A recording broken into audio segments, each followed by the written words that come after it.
Welcome to the Geek Cabal channel. I'm Bob, I'm Jim. and you're about to watch a clip from one of our longer podcast videos since they've been running about an hour and a half, 2 hours. We splice clips out. If you like the whole thing, it'll be linked to in the description. Hopefully, you'll watch it too. It's up to you, though. And since this is YouTube, you know how it goes. If you like what you like here, like, share, subscribe, all that fun stuff. But otherwise, hope you enjoy the clip. Yeah, so on to that sweet Ahsoka content I promised. Oh, yes, the sweet, sweet Ahsoka content. So, here goes. There's a number of things I don't think we mentioned in our review that we kind of talked about a little bit, and some other people have definitely brought them up. So, number one, do we think Thrawn's stormtroopers are dead? Well, I thought we made a comment because I think Owen did. Owen we made made the a comment, but like now that we've had time to let it swirl around a bit, like Well, it makes me wonder about Enoch because there's something that to be learned there. I don't know, but no, I think there's always a possibility because the fact that their uniforms and everything are trashed and that's kind of another thing. Because I figured and I mean, don't get me wrong, Thrawn's not going to be like, yeah, cleanliness is next to Thrawnliness. I think you would actually, but well, I mean, not in the point of we're barely surviving here. I think he's going to do the right thing, but to that point, I think once he's gone, he's going to be like, yeah, you guys, they're going to have to be not just a formidable fighting force, but they have to look good while doing it. Well, and that brings up something else that I saw a comment on a forum point out. Like, I don't think stormtrooper armor just like degrades. So they've been through the ringer against somebody, and it's not just being sucked into the other galaxy. Like, and that ship is probably way more damaged than just from the Purgles, is that what they're called, grabbing a hold of it. They've been fighting somebody. So who? Obviously, is the question. So yeah, maybe reanimated stormtroopers. We don't know. Yeah, they were all buried and had to climb up out of the ground after the. Yeah, but I have a feeling that I don't know how well that dark magic would work off planet because I want to say. Well, I mean, the Inquisitor was running around everywhere, and he was just a reanimated corpse. Oh, yeah, true. True. Well, at least we assume that's what the case was. I'm assuming it is because I think that was the build up to the reveal over here. The whole like we've got to ease people into it. We got to remind them like this is a thing, and then we're going to show it over here. And so to that point, do you think the things they were hauling out were like probably the corpses of the other Night Sisters that they intend to reanimate in the other back in the main galaxy? Maybe. I mean, don't get me wrong. If that's the case, I'd be like, hell yeah. This is exactly what the live action Star Wars needs is zombies. No, I'm being serious. I mean, that would be. There actually are 2 books in the old EU that had zombies in them. Good stuff, by the way. Especially with the spooky month coming up, which for you watching, you see that we've got the pumpkins out already. Yes. Also, get ready for more like top 5, 10, whatever list for horror movies coming up. So, yes, I haven't told Jim that yet. He's just now learning about that too. You son of a bitch. So we have that. So, okay, I didn't see the episode of I guess it'd be the Clone Wars where they fought the Night Sisters who were resurrecting people. So I don't know, like if they bring back the other Night Sisters. Are they like with it? Do they have their powers, or are they just animated corpses? Well, I mean, they're I can't remember what they call it now. The energy. It has its own. The green energy has some name to it, but it. At least in the Clone Wars, it was Mother Talzin that was resurrecting all those. So you have to have somebody that's obviously, they do. They have three. They got 3 of them now. Yeah, they have 3 mothers. So unlike in the Clone Wars, where you only had the one mother, they've got 3 of them there, so it should be definitely be able to be done. But the one thing that it takes a extreme amount of focus for them. So the mothers are going to be occupied with keeping the the Conjuring going kind of thing if they go down that route. Um, but it's actually not the only form of zombies that had been featured in the Clone Wars. The Geonosian zombies were the other ones.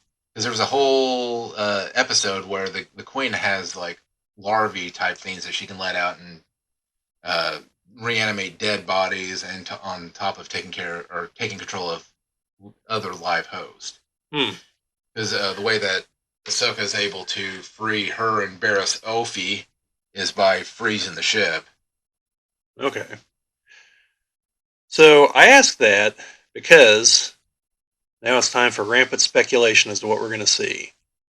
If those are Night Sisters, and they can resurrect them, and they'll have their powers if they do, then I think what's going to happen is their deal with Thrawn is going to include them using their powers to resurrect the manpower Thrawn's going to need.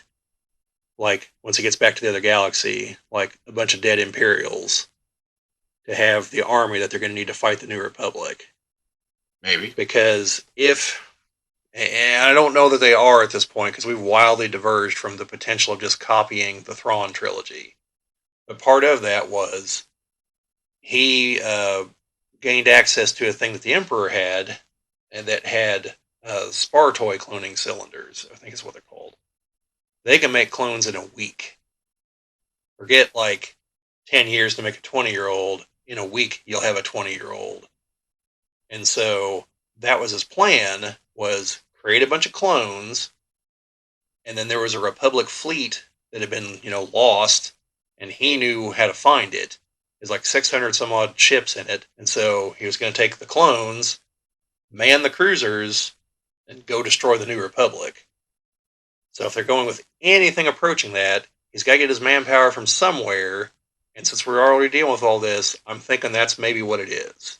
Yes, and then they'll just have a bunch of ships, because we have that other plot point. They'll have a bunch of ships that have been decommissioned, but are really just like in some system they don't know about, like Exegol. Not really. I hate that concept, but anyway. Well, no, but I mean, again, this is the whole concept of Exegol, not the Hidden Fleet. Well, the Hidden Fleet makes sense. And the sequel trilogy stated that they were decommissioned. That's why there's resistance and not the New Republic or whatever. But the no, but that would make perfect sense, because there would be a decommissioned fleet that they're decommissioning that he could take over. Now, one of the things that I saw on Eckhart's Ladder, and I sent you that video. I don't know if you watched it. Oh no, I didn't. Sorry. I meant to, because you were like, hey, we should watch this. So I apologize. And by the way, I mean, he's like, when it comes to like the Star Wars content shows, he's like the source to go to. So the one thing he had stated is the reason that they showed those 3 new shiny cruisers is because Thrawn's going to come and blow them up. Oh yeah, probably. Because they're like, ooh, look how cool we are with our, and then Thrawn's going to come back and go, ha. Probably not with the Chimera, but I don't know. He could figure out a way. Well, I'm sure he could. I'm just saying the Chimera has seen better days. But if you notice in the hangar of the Chimera, there were plenty of TIE fighters. There were plenty of TIE fighters. Yeah. And the one thing that Thrawn knows how to do is he is a master strategist. And I think we also know from the trailers we're going to see a TIE Interceptor swarm somewhere. I could have sworn it's in one of the trailers, but we'll see. Because because I know Thrawn did not agree with Tarkin's doctrine at all. No, he was like, just build 25,000 more Star Destroyers and TIE Fighters and TIE Defenders, especially the TIE Defenders, and just use superior numbers. I mean, don't get me wrong, in the Emperor's eyes, he wants to rule through fear. He wants people to fear him, and yeah, a giant, whatever, but it's one thing. Yeah, well, I mean, but clearly it was never going to be the only one, because the second Death Star had to already be under construction in New Hope. Well, of course. So, and it's also like notably larger. So like the Death Star 1 is that's just like the test bed. Although in the old EU, they actually was a test Star Destroyer. It was just like the skeletal frame, just enough to hold it all together. The reactor, the gun, and like a control room. And by the end, it was in the Maw installation, and there was a bunch of scientists, and they were having to have a stormtrooper try to like figure out how to fire everything. And he's just like, "Well, give me the manual. We'll figure this one out." He got it to work. I think there was a storyline where It's destroyed by the Sun Crusher. where the Hutts actually tried to They had Basil Lamelisk, who in the old EU was the guy who designed the Death Star, who just like wrote off the people warned him about the hole, and he was just like, it's not, no one can hit that. And so because it got destroyed, that's why the Emperor had him killed, cloned, killed again, and like would make the clone watch the last one die, and like through a couple cycles of that, till he was finally convinced, like, okay, he suffered enough, I guess. So he didn't make the same mistake with the second Death Star, but the Hutts got him, and they had these creatures that had a hive mind to build it. The problem was they were easily distracted by shiny things, and so like Lamelisk had to keep constantly like, no, do this. And so it got built, but then when they test fired, it just like backfired and exploded. So, yeah. Because it was just the super laser and the thing to power it and something to target. That's all it was. Because they were like, well, you don't need the rest of it, you know? You just making planets go boom. You don't need... Yeah, well, and the thing is, like what they did again with the... I know you don't like the X-Gull fleet. I don't like the X-Gull fleet. Like if they were no just... one likes the X-Gull fleet. If they were just regular Star Destroyers, I would have been like, cool. That makes sense. I think he would have been like, yeah, one... But no, with the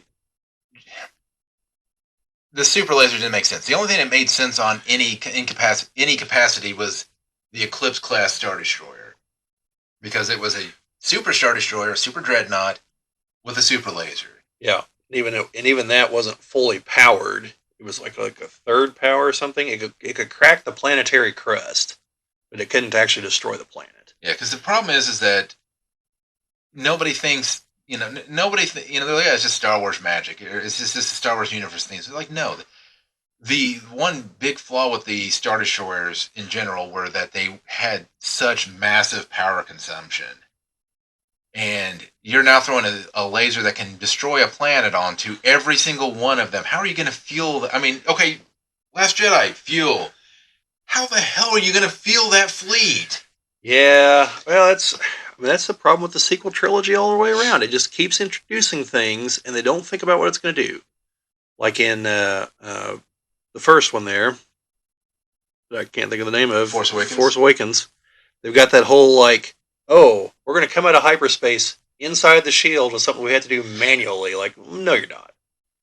And were there two shields also that they had to like get between or something? Or I'm probably confusing that with the one book that explains the shield system on Coruscant. Yeah, so they had to stop inside the atmosphere, inside the shield, and it's just like, no, you're not doing that. Like I'm sorry, that's not going to happen. And so then the second one, The Last Jedi, we've got the Holdo maneuver, we've got tracking people in hyperspace, we've got the First Order that's so stupid, it's like they need someone else to be like, you guys should be scanning for cloaked ships. And again, like I said in one of the other videos, if your enemy can have cloaked ships, and you have the capacity to search for cloaked ships, that system just stays on. You don't shut that off. Yeah. Like, oh, we should check this sensor. It'd be like on the Enterprise, if all of a sudden, like, Kirk was like, Spocky scanning for anything. Like, no, not really. Like, no, that's just not how it works. No, playing Minecraft, sorry. Like... Well, it could be like the one guy playing Galaga on the helicarrier. That's true. there was that one guy. And as much as scenes like that I think are a little silly, like, that was kind of funny, though. All right, now I've got a cat that's going to start shaking the camera again. But, yeah, and then, in Rise of Skywalker, you've got the super lasers, you've got there's only one way in and out, and this one machine is the only thing that can guide us. It's like, but what about the one Star Destroyer you sent out? Did you tell it to come back? And if you did, why? Nothing can stop it.